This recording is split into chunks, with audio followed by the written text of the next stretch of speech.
ভাগ্য যেন সুপ্রসন্ন হয় সেজন্য আমাদের দেশে মানুষ শবে বরাতে মসজিদে হুমড়ি খেয়ে পড়ে, ঠিক না ঠিক? কারণ আমরা মনে করি যে লাইলাতুল বরাতে বা শবে বরাতে মধ্য শাবান রাতে ভাগ্য নির্ধারণ হয়। অতএব এই রাতে মসজিদে সবচাইতে বেশি মানুষ সমবেত হয়ে কান্নাকাটি, দোয়া দুরূদ, জিকির আজকার বছরের অন্য কোনো রাতে অন্য কোনো সময় মসজিদে এমনকি বাসা বাড়িতে এত ইবাদত বন্দি করতে দেখা যায়। তো এই রাত্রে এত মানুষ কেন আসে? আল্লাহু আলাম, বাহ্যিক দৃষ্টিতে এটাই মনে হয় যে এই রাতে এত মানুষের ভিড় এই জন্য হয় যে এই রাতে এসে একটু আল্লাহর কাছে কান্নাকাটি করে আল্লাহকে একটু কোনো রকম যদি আমি একটু চেষ্টা করে বাইলটা আমার পক্ষে ভাগ্যটা লেখাই নিতে পারি, তাইলে সারা বছর আমার আর পায় কে, ঠিক না ঠিক? অথচ বছরের ইবাদতের জন্য সবচেয়ে সেরা এবং শ্রেষ্ঠ রাত কোনটা? লাইলাতুল কদর, শবে কদর রমজানের শেষ দশকে আছে। সেই রাতে ইবাদতের জন্য এত চেষ্টা আমাদের হয় না। ভাইরা আমার, আপনার ভাগ্যে ভালো কিছু লেখা হোক এটা যদি আপনি চান, প্রথম কথা হলো ভাগ্য লেখনটা কখন হয়? সূরা দুখানের আয়াত থেকে বোঝা যায় এটা লাইলাতুল কদরে হয়। কারণ আল্লাহ বলেছেন কোরআশে এখানে 1 থেকে 4 আয়াতগুলোর মধ্যে আছে, শুরুর 2-3টা আয়াতের মধ্যে আল্লাহ বলেছেন ইন্না আনজালনাহু ফি লাইলাতিন মুবারাকাহ, আমি এই কোরআনকে একটা বরকতময় রাতে নাজিল করেছি। সে রাতটা কোনটা? কোরআন নাজিল হয়েছে কোন রাতে? লাইলাতুল কদরে। দলিল আল্লাহ কোরআনেই বলেছেন ইন্না আনজালনাহু ফি লাইলাতিল কদর, লাইলাতুল কদরে কোরআন নাজিল করেছি। তাহলে যেই রাতে কোরআন নাজিল করেছি আল্লাহ এর পরের আয়াতে বলছেন ফিহা ইউফরাকু কুল্লু আমরিন হাকিম, সে রাতে সব গুরুত্বপূর্ণ বিষয়গুলো ধার্য করা হয়, ফরক করা হয়। তাহলে ভাগ্য নির্ধারণটা হয় মূলত লাইলাতুল, যদিও বান্দাকে সৃষ্টি করার 50,000 বছর আগে আল্লাহ তাআলা অনেক কিছু তাকদীর ঠিক করে রেখেছেন, সেটার আবার বাৎসরিক যে বাজেট সেটা হয়ে থাকে লাইলাতুল কদরে। যাই হোক, শবে বরাতে ভাগ্য নির্ধারণ হওয়ার ব্যাপারে যে সমস্ত বর্ণনা আছে সেগুলোর কোনোটি সহি বা বিশুদ্ধতার মানদণ্ডে উত্তীর্ণ নয়। এবার আসি মূল বিষয় যে ভাগ্য সুপ্রসন্ন হবে কিভাবে। আল্লাহ আপনার কপালে ভালো কিছু লিখবেন কি করলে? নাম্বার 1, আপনি যখন আল্লাহর প্রতি ঈমান আনবেন, আপনার মধ্যে যখন তাকওয়া থাকবে, তাকওয়া আল্লাহর কথা মেনে চলার মানসিকতা থাকবে, হালাল হারাম বাজ বিচার করে চলার চেতনা আপনার অন্তরে থাকবে, এই ব্যক্তির জিন্দেগিতে আল্লাহ তাআলা বরকত খুলে দিবেন। কোরআনে আল্লাহ ওয়াদা করেছেন ওয়ালাউ আন্না আহলাল কুরআ আমানু ওয়াত্তাকাউ লাফাতাহনা আলাইহিম বারাকাতিম মিনাস সামা, যদি ঈমান এবং তাকওয়া আনে কোন জনপদ, কোন এলাকার মানুষেরা আল্লাহর প্রতি বিশ্বাস রাখে আর অন্তরে তাকওয়া থাকে, তাদের জন্য আসমানের সমস্ত বরকতের দুয়ার আমি খুলে দিব।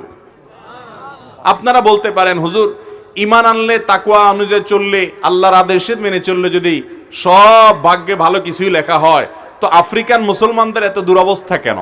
বার্মিজ মুসলমানদের এত দুরবস্থা কেন? কাশ্মীরের মুসলমানদের এত দুরবস্থা কেন? এটা হয়তো আপনি বলবেন। এর উত্তরে আমি বলবো যে আল্লাহ রাব্বুল আলামিন মানুষের জীবনে বারাকাহ দেওয়া, সুখ এবং শান্তি দেওয়ার মানে এই নয় যে তাকে প্রচুর পরিমাণে প্রাচুর্য দিলেন। একজনকে আল্লাহ অনেক প্রাচুর্য দিলেন, অনেক টাকা পয়সা দিলেন, অথচ তার জীবনে বারাকাহ বা কল্যাণ দিলেন না। সে টাকা পয়সা বহন করলো ঠিক, কিন্তু সুখ এবং সমৃদ্ধি, মানসিক যে প্রশান্তি, এই প্রশান্তিটা সে অর্জন নাও করতে আছে না নাই? টাকা পয়সা অনেক আছে কিন্তু মনে সুখ শান্তি, এই জন্য কখনো পিস্তল দিয়ে আত্মহত্যা করে, কখনো ইনজেকশন দিয়ে আত্মহত্যা করে, কখনো ফাঁসির দড়িতে ঝুলে পড়ে। এই সব হয় ওই কারণে যে অন্তরে কি থাকে না, শান্তি থাকে। শান্তির মালিক আল্লাহ তাআলা, তিনি অনেক সময় দুঃখের মধ্যেও মানুষকে শান্তি দিয়ে থাকেন, বরকত দিয়ে থাকেন। প্রকৃত কল্যাণের অধিকারী যদি হতে চান, আপনার কপালে কল্যাণ লেখা হোক এটা যদি চান, তাহলে আপনাকে আল্লাহর প্রতি ঈমান এবং তাকওয়া আনার চেষ্টা করতে হবে। ভাইরা আমার, আমাদের দেশে বেশিরভাগ মুসলমানরা বা সারা দুনিয়াতেই আমরা মনে করি যে আল্লাহ আমাকে এক গাদা টাকা দিয়ে দিলে, অনেকগুলো সম্পদ দিয়ে দিলে, বিশাল ব্যাংক ব্যালেন্স হয়ে গেলে, অনেক জমি জমা হয়ে গেলে, অনেক পাওয়ার হয়ে গেলে আমি বোধহয় আল্লাহর প্রিয় পাত্র হয়ে গেলাম।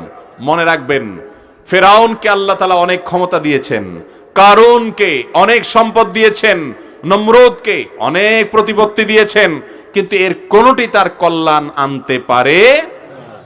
এই সমাজে বহু মানুষ আছে অনেক সম্পদ প্রভাব নিয়ে চলে, কিন্তু মানসিক প্রশান্তি নাই, আল্লাহ তাআলা তাকে কল্যাণ। আবার অনেক গরিব মানুষ আছে, আল্লাহ তাআলা তাকে অনেক সুখে রেখেছেন। এই জন্য ওই আল্লাহর বান্দা তিনি সুখী মানুষ, অথচ সম্পদ নাই। এই জন্য সুখের সাথে সবসময় সম্পদের সম্পর্ক থাকে। একবার বলে এক রাজা, তিনি রাস্তা বের হয়েছেন সুখী মানুষের জামা নেয়ার জন্য।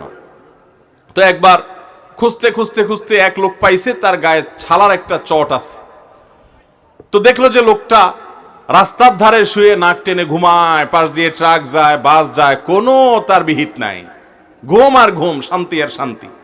তখন লোকটা চিন্তা করলো যে কি খাইছে না খাইছে, তারপরে এত আরামের ঘুমটা যদি আরামের হয়, লোকটার মনে শান্তি আছে, এটা বুঝাই যায়। লোকটা ঘুম থেকে উঠার পর বললেন, ভাই আপনার মনে কোনো অশান্তি আছে? কয়, না কোনো অশান্তি নাই, রাজ্যের সব সুখ আল্লাহ আমাকে দিয়েছে, কোনো টেনশন বলতে কিচ্ছু নাই আমার। বলে যে ভাই তাহলে আপনার এই যে গায়ে যে চটটা আছে এটা আমাকে দিয়ে দেন, বিনিময়ে আপনাকে আমি এত লাখ টাকা দেব। আমার কোনো শান্তি পাইতেছি না ভাই, ঘুম আসে না, ঘুমের বড়ি খেয়েও ঘুম আসে না, আর অশান্তি, ডিপ্রেশন, এগুলো আমাকে সারাক্ষণ তাড়া করে।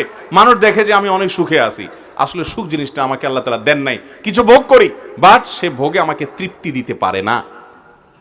তখন সেই চটালা রাস্তার পাশে শুয়ে থাকা গরিব মানুষটা নাকি তার গায়ের চটটা খুলে তাকে দিছে, বিনিময়ে ওই ভদ্রলোক অনেকগুলো টাকা তাকে দিয়ে গেছে।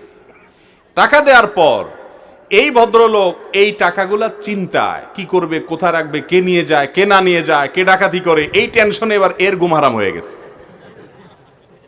এবার সে ওই লোকরে খুঁজতে খুঁজতে খুঁজতে অনেক কষ্ট করে পাইছে, পায়া বলে, ভাই এই নেন তোমার টাকা। তারে টাকা ছুড়ে মেরে দিয়ে বলছে, ভাই এই নেন আপনার টাকা, আল্লাহর হস্তে আমার সেই চটটা ফেরত দেন, আপনার এই টাকা আমার ঘুম এবার হারাম করে দিস। ভাইরা আমার, কথা কিন্তু বাস্তব। আল্লাহ তাআলা যাকে শান্তি দিবেন না, সম্পদের পাহাড় দিয়েও শান্তি দিবেন না। শান্তি কিন্তু আল্লাহর আনুগত্যে আছে। অতএব আপনার ভাগ্যে আপনি যদি কল্যাণ চান, টাকা চান না কল্যাণ চান? কল্যাণ চান। সুখ চান না পয়সা চান? যদি সুখ এবং কল্যাণ চান, প্রথম কাজ হলো ঈমান এবং তাকওয়া লালন করতে হবে। মুত্তাকিরা কষ্টের মধ্যেও হাসে, দুঃখের মধ্যেও হাসে। নমরুদ প্রাসাদে থেকেও শান্তি পায়নি, ইব্রাহিম আলাইহিস সালাম অগ্নিকুণ্ডে থেকেও শান্তি পেয়েছেন। অতএব আপনি যদি সুখ এবং শান্তি চান, আপনার ভাগ্যে কল্যাণটা লেখক আল্লাহ তাআলা, সুখটা লেখক আল্লাহ তাআলা, যদি চান আল্লাহর প্রিয় বান্দা হওয়ার চেষ্টা করেন। ভাইরা আমার, আমরা যারা এক রাতে ইবাদত বন্দি করে ভাগ্যটা নিজের পক্ষে লিখে ফেলতে চাই, তাদের এক্সাম্পলটা কি জানেন? তাদের এক্সাম্পল, তাদের উপমা হলো, একজনের চেয়ারম্যান সাহেবের ইলেকশনের আগে ধারে কাছেও ছিল না, কোনো কাজে তিনি ছিলেন না, এরকম একজন কর্মী আছে। সে ইলেকশনে চেয়ারম্যান সাহেব জিতার পরে এবার চেয়ারম্যান সাহেবের নারায় তাকবীর দিতে দিতে, স্লোগান দিতে দিতে আয়সা ইউনিয়ন পরিষদে হাজির হয়ে গেছে। এখন সব কিছুতে সে সামনে সামনে থাকে। আরেকজন, সে সারা বছর পুরা নির্বাচনের মৌসুমে চেয়ারম্যান সাহেবের ইলেকশনের জন্য অনেক কাজ করছে, খাটাখাটনি করছে, অনেক পরিশ্রম করছে। এই দুইজনের মধ্যে চেয়ারম্যান সাহেব গম টম নিজে যা পাবেন, এখান থেকে যদি কোনো দুর্নীতি চুরি টুরি করার সুযোগ দেয়, অথবা বৈধভাবে কোনো সুযোগ দেয়, বা নিজের কাছে রাখে, আপন বানায়, কারে বানাবে? প্রথমটারে না দ্বিতীয়টারে? যে আমার ক্যাম্পাস করেছে, যে আমার সারা বছর কাজ করেছে তাকে, নাকি যে জিতার পরে আয়সা একদিনের জন্য আয়সা ভালো হওয়ার চেষ্টা করতেছে তাকে? সারা বছরেরটাকে না? আপনি কিভাবে আশা করেন যে সারা বছর নামাজ কালাম পড়বেন না, আল্লাহর কোনো কথা মানবেন না, এক রাতে এসে মসজিদে কান্নাকাটি করে ভাগ্য সব ঠিক করে ফেলাবেন? কিভাবে আশা করেন আপনি? কথা ঠিক না ঠিক?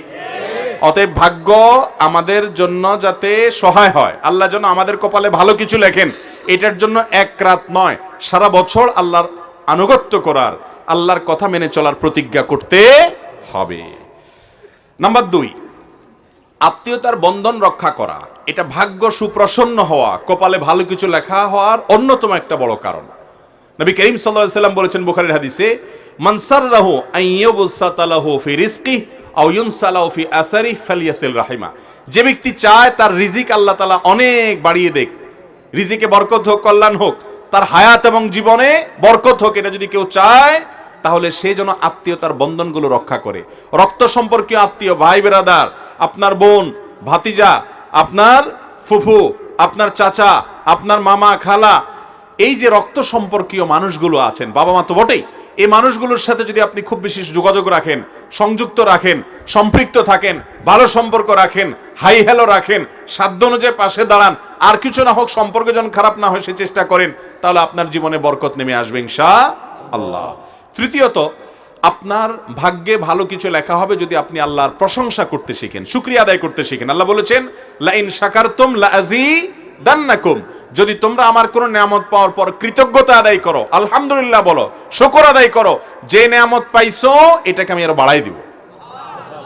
অতএব যা পেয়েছেন, আল্লাহ যা দিয়েছে, অন্যকে কি দিয়েছে এটা নয়, আপনাকে যা দিয়েছে এজন্য মন খুলে আল্লাহকে শুকর আদায় করে বলেন, আল্লাহ অনেকে তো এটাও পায় নাই, আমি যেটা পেয়েছি, অতএব আপনি যে দিয়েছেন এজন্য আপনার প্রশংসা। এই প্রশংসা করা মানে হলো আপনার নিয়ামত আরো বৃদ্ধি হওয়া ইনশাআল্লাহ। অতএব অনেক মানুষ আছে নিয়ামত না পাইলে, একটু এদিক সেদিক হলে, একটু কম পাইলে অস্থির হয়ে যায়, নাশকর হয়ে যায়। ভালো করে শুনে রাখেন, এই পৃথিবীতে নাশকরকে কখনো আল্লাহ তাআলা নিয়ামত দেন না।